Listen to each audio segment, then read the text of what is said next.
Hey humans, if you ran a YouTube channel and you hit your first 1 million views, how would you celebrate? Would you have a little party, crack a brew? Or would you shoot an Uzi 9mm at 240 frames a second? I know what I'd do.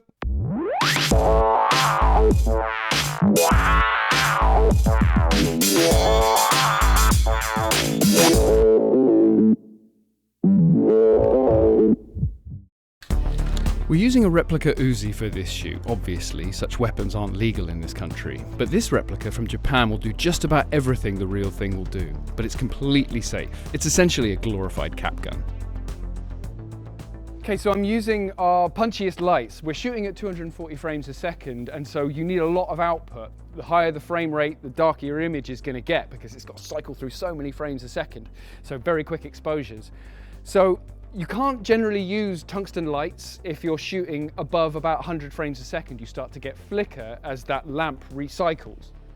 But with a 5K, because the output is so strong, by the time the cycle has died and refreshed again, you've still got enough light that actually you're not getting flicker. And I don't know if that really makes sense, but that's the basics of how that works. And so you can use LEDs at high frame rates, but the problem is you don't have the output, and so you need really big punchy lights. In an ideal world, I'd have 10Ks and HMIs, but this is what we have. And actually at 240, you see the shot that we got of Pete, and it's actually quite enough. So for the key light, the main one on him, I bounced it off a polyboard, so it's a little bit soft, but still getting a good bit of punch. And then for the backlight, I've set up another 5K behind him, fired that through a trace with half diff, and then in front of our trace, I've also added a net, because, you know, a little bit shiny on top of the head there for Pete. Just FYI, don't put nets too close to hot lights. They will melt. So Blackmagic have very kindly loaned us one of their 12K Ursa cameras. This is a bit of a monster actually, and really for what it can do, a bit of a bargain. This thing will shoot up to 240 frames at 4K. So this is a PL mount. So we're using some Zine lenses, which are kind of probably some of the most affordable PL mount cine lenses you can get. I say affordable, they're still about 1600 quid per lens. But that's what happens when you start moving up to PL cine lenses. Big money, that's why mostly we hire them, we don't buy them. Huge thanks to our DP friend Sarah Smither for hiring us her set of zines at a very reasonable price. Now I will be the first person to somewhat condemn the race for Ks, all right? All the Ks, 4K, 8K, 12K, no one needs that many Ks.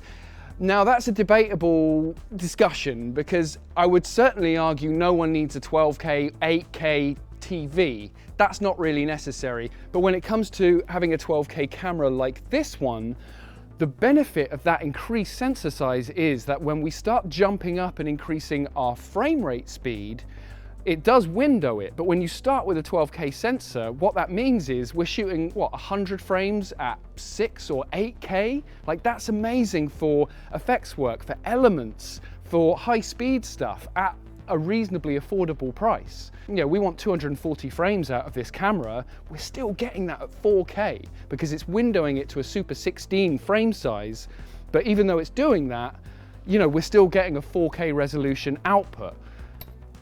What can you do? I mean, it's a beautiful thing. If it stops at any point, as in like one round doesn't work, don't worry.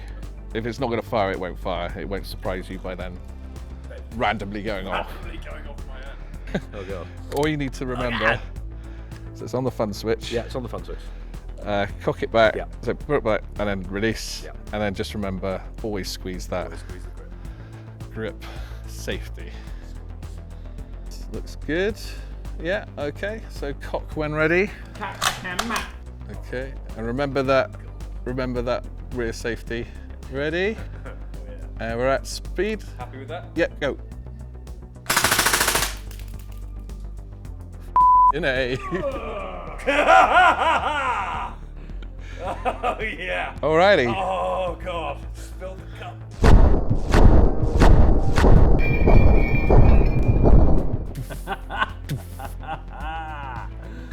It's gone that quick. That's amazing. That's insane. Oh, that's so good. Oh, that was so fun. Should we do another 10?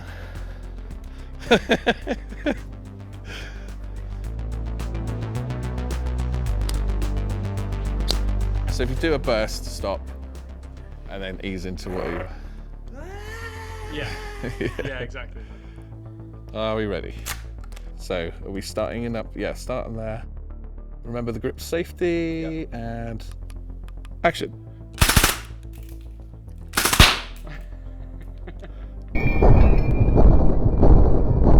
Now you'll notice from these shots that the one thing this replica can't do is muzzle flashes, as the front of the barrel isn't actually connected to the chamber. So what do? Just download a digital muzzle flash pack, obviously. I'm just kidding. We make our own. JP rigs a tube with an E-match and flash cotton, which will give us a directional flash. We've got ourselves an amazing new firing system made in the US by the fine folks at Cobra. And we'll be going into this sweet baby in more detail in future episodes. We're using Blackmagic Design's Ursa 12K camera to capture these elements, allowing us to capture each flash at over 100 frames a second at 4 and 6K. It can shoot 120 frames at 8K, but in this case, we just don't need that much resolution. And the beauty of shooting these elements at high frame rates is that we're not just getting one muzzle flash, we're getting several, all slightly different. Once we've got a few shots in profile, we orientate it so that we can capture some flashes in a 3/4 angle, often very hard to find as elements.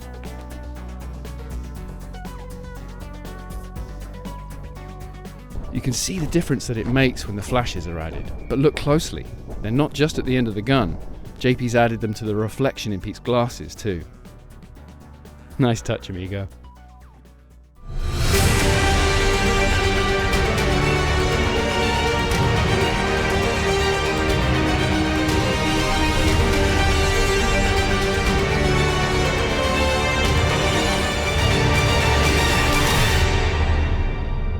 That's how we celebrate 1 million views.